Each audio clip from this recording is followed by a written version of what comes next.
एक गांव में भगवती नाम की एक विधवा अपनी 4 साल की बेटी ईशानी के साथ रहती थी। भगवती गांव के दूसरे लोगों के घर जाकर उनके कपड़े इस्त्री करा करती थी और उस काम से मिले पैसों से अपनी बेटी और घर को संभालती थी। एक दिन जब भगवती अपनी बेटी के साथ एक दुकान के सामने से गुजर रही थी, तभी उसकी बेटी कुछ खाने के लिए जिद करने लगती है। माँ, मुझे वो चीज चाहिए। अरे नहीं बेटा, वो अच्छी नहीं होती। नहीं मम्मी, वो अच्छी होती है, मुझे वही खाना है। नहीं बेटा, मैं तुम्हें वो नहीं दिला सकती। नहीं माँ, प्लीज मुझे वही चाहिए। आपने मुझे कभी ऐसी चीजें नहीं दिलाई, आज तो दिला दीजिए। बेटा, मेरे पास इतने पैसे नहीं है जो तुम्हें ये चीजें दिला सकूं मेरी बच्ची, मुझे माफ कर दे मेरी बच्ची। भगवती इस बात से बहुत उदास हो जाती है और इशिता के साथ अपने घर चली जाती है। एक दिन भगवती अपनी बेटी के साथ रात को टहलने के लिए सड़क पर निकल पड़ी। अरे वाह माँ, मुझे यहाँ बहुत अच्छा लग रहा है। हम कितने दिनों बाद ऐसे एक साथ वक्त गुजार रहे हैं। हाँ बेटा, मुझे भी बहुत अच्छा लग रहा है यहाँ आकर, वरना तो मेरे पति के जाने के बाद जैसे मेरी सारी खुशियां ही चली गई हो। अरे माँ देखो, यहाँ तो ठंडी हवाएं चल रही हैं। हाँ बेटा, मुझे बहुत खुशी हो रही है तुम्हें खुश देखकर। भगवती और इशिता यूं ही सड़क पर टहल ही रहे थे कि तभी पीछे से एक गाड़ी बड़ी तेजी से आती है और भगवती को टक्कर मारकर चली जाती है। भगवती जब गिरती है, उसका सिर किसी पैनी चीज से जाकर लग जाता है और जमीन पर गिरकर मर जाती है। इशिता अपनी माँ को खून से लथपथ देखकर जोर जोर से रोने लगती है, पर रात के समय वहाँ कोई नहीं होता, इसलिए वहाँ कोई उसकी मदद करने नहीं आता। भगवती मरने के बाद एक चुड़ैल बन जाती है। अरे ये क्या, मैं मर गई और चुड़ैल भी बन गई, लेकिन मैं मरी कैसे? तभी चुड़ैल देखती है कि उसकी लाश के पास एक प्रेस रखी थी। हाँ, हो ना हो मेरी मौत इसी प्रेस से ही हुई है। तभी उस चुड़ैल की नजर अपनी बेटी पर जाती है जो उसकी लाश के साथ बैठकर जोर जोर से रो रही होती है। हाय मेरी बच्ची, मेरी बच्ची, अब मेरी बच्ची का क्या होगा? उसे कौन संभालेगा? अब क्या करूं मैं? जैसे ही चुड़ैल अपनी बच्ची को अपनी गोद में लेने की कोशिश करती है तो वो उसे गोद में नहीं ले पाती, क्योंकि अब वो एक आत्मा बन चुकी है। हे भगवान, मैं तो अपनी बच्ची को गोद में भी नहीं ले सकती। अब मैं कैसे संभालूंगी अपनी बेटी को? तभी चुड़ैल के पास दूसरी चुड़ैल उसे रोते हुए देख कर आती है। अरे तुम यहाँ खड़ी रो क्यों रही हो? क्या हुआ है? मेरी टक्कर किसी गाड़ी से हो गई थी और एक प्रेस से मेरा सर लग गया और मैं मर गई। अब मेरी बेटी को कौन संभालेगा? मेरी बेटी यहाँ रो रही है और मैं उसे गोद में भी नहीं ले सकती। वैसे आप कौन है? मैं चुड़ैलों की दुनिया की चुड़ैल रानी हूँ और अब मैं तुम्हें लेने आई हूँ। तुम्हें मेरे साथ चलना होगा चुड़ैल की दुनिया में। नहीं नहीं, मैं वहाँ हरगिज नहीं जाऊंगी। मेरी बच्ची यहाँ अकेली मेरी लाश के पास बैठकर रो रही है। अरे उसकी पूरी जिंदगी पड़ी हुई है उसके सामने, मैं उसे कैसे पालूंगी? अरे तुम रो क्यों रही हो? तुम्हारी बात मुझे समझ आ गई है, इसीलिए मेरे पास तुम्हारे लिए एक जादुई चीज है। कैसी जादुई चीज? क्योंकि तुम्हारी मौत एक प्रेस के लगने से हुई थी, इसीलिए मैं तुम्हें एक जादुई प्रेस देती हूँ। इससे तुम जब किसी के कपड़े प्रेस करोगी तो ना तो उन पर से उनकी सिलवटें मिटेंगी, बल्कि वो कपड़े बिल्कुल नए जैसे हो जाएंगे। इससे तुम्हारी आमदनी भी दुगनी हो जाएगी और तुम अपनी बच्ची का ख्याल भी रख पाओगी। आपकी इस जादुई प्रेस के लिए बहुत बहुत शुक्रिया, पर मैं कैसे लोगों के घर जाकर अब प्रेस करने का काम कर सकती हूँ, क्योंकि मैं तो चुड़ैल बन चुकी हूँ। अगर लोगों ने मुझे इस रूप में देख लिया तो वो बहुत डर जाएंगे और आमदनी तो क्या, मैं तो अपनी बच्ची को उस गांव में ही नहीं रख पाऊंगी और तो और मेरी बेटी भी मुझे ऐसे देखकर डर जाएगी।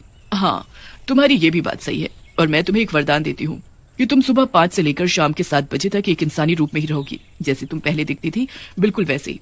ऐसे तुम लोगों के घर जाकर काम भी कर पाओगी और ऐसे तुम्हारी बच्ची भी नहीं डरेगी तुमसे और तुम उसे अपनी गोद में भी उठा सकती हो। अरे वाह, आपका बहुत बहुत शुक्रिया, मैं आपकी बहुत शुक्रगुजार हूँ चुड़ैल रानी। अरे मेरा तो फर्ज ही है सभी चुड़ैलों की मदद करना। तभी वो चुड़ैल रानी चुड़ैल के हाथ में जादुई प्रेस थमाकर वहां से गायब हो जाती है।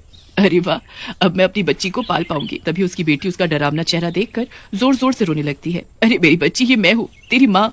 तू अपनी माँ से तुम मेरी माँ नहीं हो सकती, तुम चुड़ैल हो चुड़ैल। नहीं मेरी बच्ची, मैं ही तुम्हारी माँ हूँ। मैं मर गई थी ना, इसलिए मैं चुड़ैल बन गई हूँ। तभी इशिता चुप हो जाती है। माँ, तुम सच में मेरी माँ हो? तभी चुड़ैल इशिता को अपने गले में लॉकेट दिखाती है। देखो मेरी बच्ची, यही वो लॉकेट है जो तुमने मुझे अपने हाथों से पहनाया था।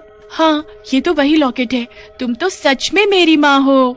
और फिर वो दोनों एक दूसरे को गले लगा लेते हैं। सुबह के 5 बजते ही चुड़ैल अपने इंसानी रूप में आ जाती है। अब तो मैं अपने इंसानी रूप में आ गई हूँ, अब मैं काम करने जाऊंगी। चुड़ैल अपने काम के लिए निकल जाती है। जब चुड़ैल अपनी जादुई प्रेस से लोगों के कपड़े प्रेस करती है तो लोग खुशी से उसे दुगनी रकम देते हैं। एक दिन किसी ने चुड़ैल से पूछा, अरे भगवती जी, आपके पास नई नवेली प्रेस कहाँ से आ गई?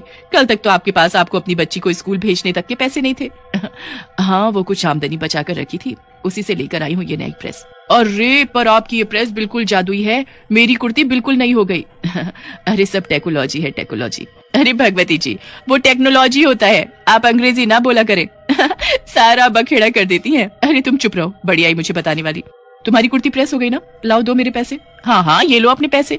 चुड़ैल 7 बजे के बाद जल्दी से अपने घर चली जाती है और फिर से अपने डरावने चुड़ैल रूप में आ जाती है। चुड़ैल के पास अब इतनी आमदनी इकट्ठा हो चुकी थी कि वो अपनी बेटी इशिता को स्कूल भेज सके। अब इशिता रोज अपने स्कूल जाया करती थी और वो पढ़ाई लिखाई में भी बहुत अच्छी थी। ऐसा सब कुछ कई साल तक चला और अब इशिता भी 15 साल की हो चुकी थी। एक दिन एक चोर की नजर चुड़ैल की जादुई प्रेस पर पड़ जाती है।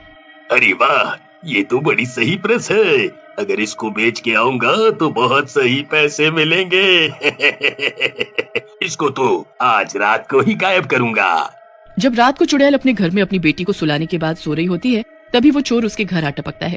अरे वाह, घर तक तो पहुंच गया हूँ। अब मैं जरा वो प्रेस चुरा लूं।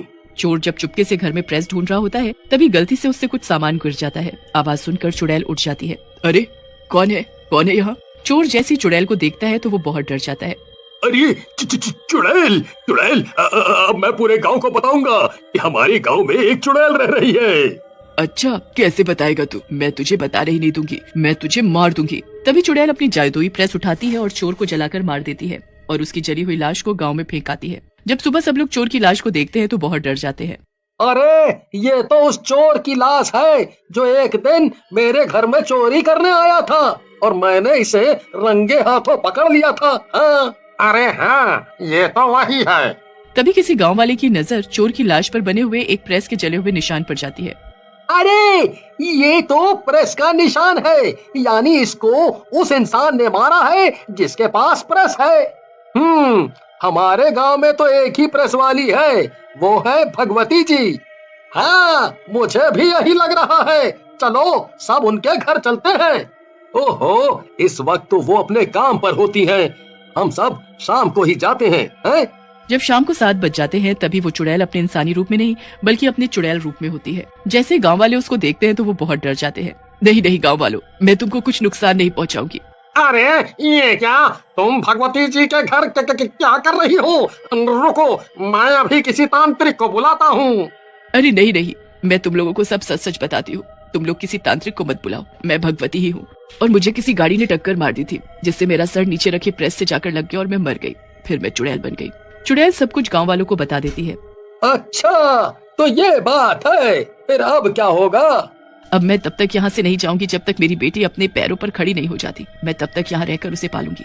गांव वालों को चुड़ैल की ये बात अच्छी लगती है और वो उसे वहीं पर रहने देते हैं। कुछ सालों बाद जैसे ही इशिता अपने पैरों पर खड़ी हो जाती है, चुड़ैल वहाँ से हमेशा हमेशा के लिए गायब हो जाती है।